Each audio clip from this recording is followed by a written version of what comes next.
Welcome back to Shabnam's cooking. இன்றைக்கி நம்ம வீடியோவில் ரொம்ப அருமையான முட்டை கிரேவி எப்படி செய்கிறதுன்னு பார்க்கலாம். நல்லா ரிச்சாக க்ரீமியாக சூப்பரான டேஸ்ட்டில் எப்படி செய்கிறதுன்னு பார்க்கலாம். வாங்க வீடியோக்குள்ளே போகலாம். இப்போ நம்ம எக்கு கிரேவி செய்கிறதுக்கு தேவையான பொருட்கள்லாம் எடுத்து வச்சுருக்குறோம். தக்காளி, பூண்டு, சின்ன வெங்காயம், கருவேப்பிலை, கார மிளகா எல்லாமே கட் பண்ணி ரெடியாக எடுத்து வச்சுருக்கோம். இப்போ எப்படி செய்கிறதுன்னு பார்க்கலாம். வானலில் எண்ணெய் ஊற்றிட்டு சோம்பு தாளிச்சிக்கலாம். சோம்பு தாளிக்கும் போது நல்லா கம்மன்னு வாசமாக இருக்கும். சோம்பு தாளித்ததுக்கப்புறம் நம்ம பூண்டு சேர்த்துக்கலாம். நல்லா பெரிய பெரிய பல் பூண்டாக எடுத்துக்கோங்க. நான் 10லேருந்து 15 பூண்டு எடுத்துருக்கிறேன். அதை சேர்த்து நல்லா ப்ரௌன் ஆகிற வரைக்கும் அந்த எண்ணெயிலே வதக்கி எடுத்துக்கலாம். பூண்டு நல்லா வதங்கட்டும். அதுக்கப்புறமா நம்ம சின்ன வெங்காயம் சேர்த்துக்கலாம்.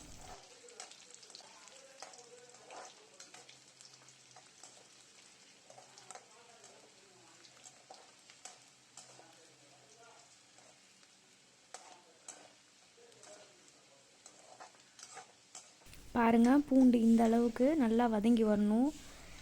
நல்ல ஒரு ப்ரௌனிஷ் கலரில் வருதில்ல, அந்த அளவுக்கு நல்லா வதங்கி வரும்போது நம்ம சின்ன வெங்காயம் சேர்த்துக்கணும். நான் சின்ன வெங்காயம் ஒரு 20 சின்ன வெங்காயம் சேர்த்துருக்குறேன்.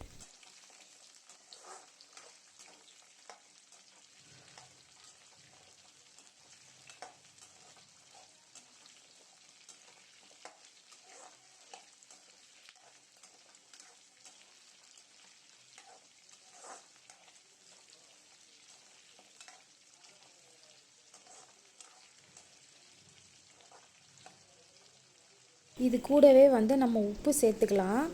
உப்பு சேர்த்தோம்னா வெங்காயம் சீக்கிரமாக வதங்கிரும். அதனால் நான் உப்பு சேர்த்துருக்குறேன். உப்பு பார்த்து சேர்த்துக்கோங்க.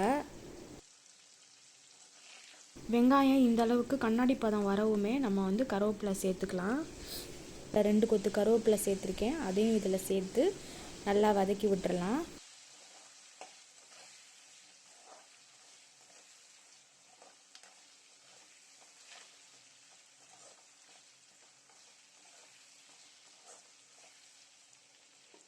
பெரிய தக்காளி 3 தக்காளி கட் பண்ணி வச்சுருக்கிறேன். அந்த தக்காளியை நீல வாக்கில் கட் பண்ணி வச்சுருக்கேன். அதை இதில் சேர்த்து நல்லா வதக்கி விட்டுக்கலாம். தக்காளி நல்லா குலைவாக வரணும். அது வரைக்கும் நல்லா வதக்கிக்கலாம். நம்ம ஏற்கனவே உப்பு சேர்த்ததுனால தக்காளி நல்லாவே வதங்கிடும் சீக்கிரமாக. அதனால் நல்லா வதக்கி விட்டுறலாம்.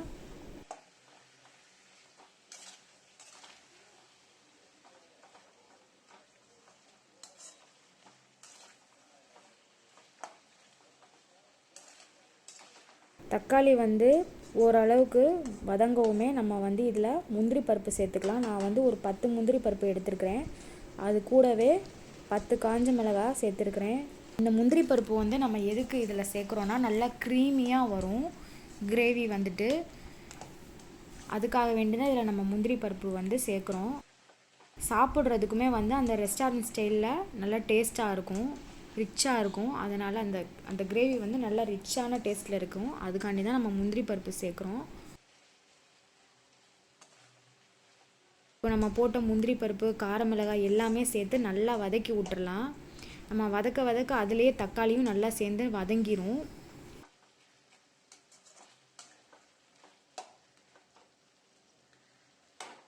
எல்லாமே இந்த அளவுக்கு வதங்கவுமே இது கூடவே நம்ம மஞ்சள் தூள் சேர்த்துக்கலாம். அது கூடவே மிளகாத்தூள் சேர்த்துக்கலாம். இது கூடவே கரம் மசாலா சேர்த்துக்கலாம். மிளகாத்தூள் பார்த்து சேர்த்துக்கோங்க. ஏன்னா நம்ம ஏற்கனவே கார மிளகாய் சேர்த்து வதக்கிட்டுருக்கோம். இது கூடவே நம்ம மிளகாத்தூளும் சேர்க்குறோம். அதனால் ரொம்ப காரம் ஆயிடாமல் நீங்கள் பார்த்து சேர்த்துக்கோங்க. இப்போ இது எல்லாமே சேர்த்து நல்லா வதக்கிக்கலாம்.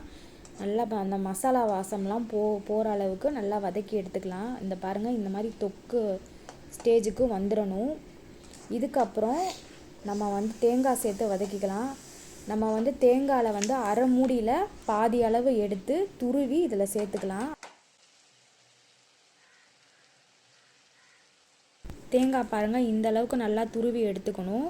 துருவி சேர்த்தாக்கா நல்லா வாசமாக இருக்கும். வதக்கும்போது அந்த தேங்காயும் இதில் சேர்த்து நல்லா வதக்கிடலாம். இது ரொம்ப ஈஸி. நம்ம வதக்கி அரைச்சிட்டோம்னா இந்த ப்ரிப்பரேஷன் ரொம்ப ஈஸியாக இருக்கும்.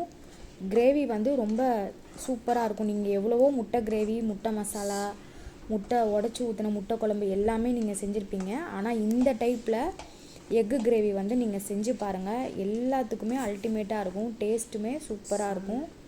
ஒரு தடவை நீங்கள் இந்த மாதிரி ட்ரை பண்ணி பாருங்கள். இப்போ பாருங்கள் எல்லாமே நல்லா சேர்ந்து நல்லா வதங்கிருச்சு. இதை வந்து நம்ம ஆற வச்சு அரைச்சிக்கலாம். அரைக்கிற பக்குவம் வந்து 85லேருந்து 90% வரைக்கும் அரைச்சிக்கணும். ரொம்ப நைஸாக அரைக்கக்கூடாது, கொஞ்சம் கொரகொரப்பாக அரைச்சி எடுத்துக்கணும். அதான் 90% வரைக்கும் நம்ம கொஞ்சம் நெருன்னு அரைச்சி எடுத்துக்கணும். ரொம்ப நைஸாக அரைச்சாக்கா இது கிரேவிக்கு வந்து சரியாக இருக்காது. இப்போ இதை வந்து ஆற வச்சு அரைச்சி எடுத்துக்கலாம். பாருங்கள் இந்த அளவுக்கு இருக்கணும்.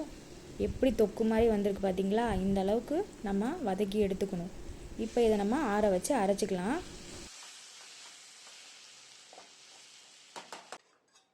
நான் வந்து குழம்பு மிளகாத்தூள் வந்து 3 டேபிள் ஸ்பூன் எடுத்துருக்கிறேன். அதை வந்து தண்ணியில் கரைச்சி எடுத்துக்கலாம். ஏன்னா எண்ணெயில் வந்து குழம்பு தூள் போடும்போது கருகிறதுக்கு வாய்ப்பு இருக்குது. இப்போ நல்லா அகலமான பாத்திரம் எடுத்துக்கலாம். அதில் எண்ணெய் ஊற்றி கடுகு உளுந்தம் பருப்பு தாளிச்சிக்கலாம். கடுகு உளுந்தம் பருப்பு வந்து நல்லா பொரியவும் கருவேப்பிலை சேர்த்துக்கலாம். அதுக்கப்புறம் நம்ம குழம்பு தூள் வந்து தண்ணியில் கரைச்சி வச்சுருக்கோம் இல்லையா, அதை வந்து அதில் ஊற்றிக்கலாம். ஏன்னா நம்ம தண்ணி ஊற்றி கரைச்சி அதில் சேர்க்குறதுனால டைரெக்டாக நம்ம எண்ணெயில் போட்டாக்கா பொடி கறிக்கும். அதுக்காக வேண்டி தான் நம்ம இப்படி செய்கிறோம். இது வந்து ஒரு 2 நிமிஷத்துக்கு கொதிச்சாக்கா போதும், ரொம்ப கொதிக்கணும்னு அவசியம் கிடையாது. இதிலே நல்லா கிளறி விட்டுருங்க. நம்ம ஏற்கனவே வந்து வதக்கும் போது கொஞ்சம் உப்பு போட்டோம் இல்லையா, இதில் வந்து கொஞ்சமாக நம்ம உப்பு சேர்த்துக்கலாம். உப்பு சேர்த்துட்டு நல்லா எண்ணெய் பிரிஞ்சு வர அளவுக்கு கொதிக்க விட்டுடலாம். அந்த பச்சை வாசம்லாம் நமக்கு போனதுக்கப்புறம் அந்த மசாலா வந்து நல்லாயிருக்கும்.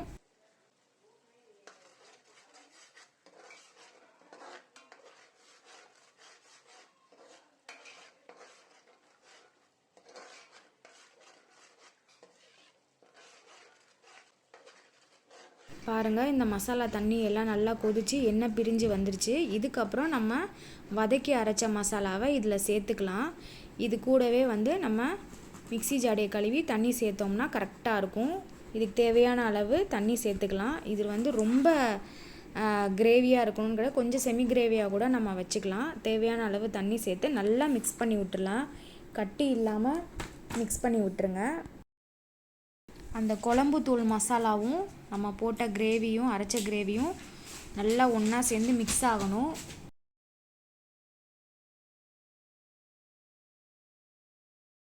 அதனால் நல்லா கிளறி விட்டுருங்க. நல்லா மிக்ஸ் பண்ணி விட்டுட்டு நம்ம ஏற்கனவே வதக்கி அரைச்சதுனால ஒரு கொதி வந்தால் போதும். இந்த ஸ்டேஜில் நீங்கள் உப்புலாம் செக் பண்ணிக்கோங்க. நம்ம ஏற்கனவே வந்து வதக்கும் போது கொஞ்சம் உப்பு சேர்த்தோம். அதுக்கப்புறம் குழம்பு தூள் போடும்போது கொஞ்சம் உப்பு சேர்த்துருக்குறோம். அதனால் இந்த ஸ்டேஜில் உப்பு வந்து செக் பண்ணி பார்த்துக்கோங்க.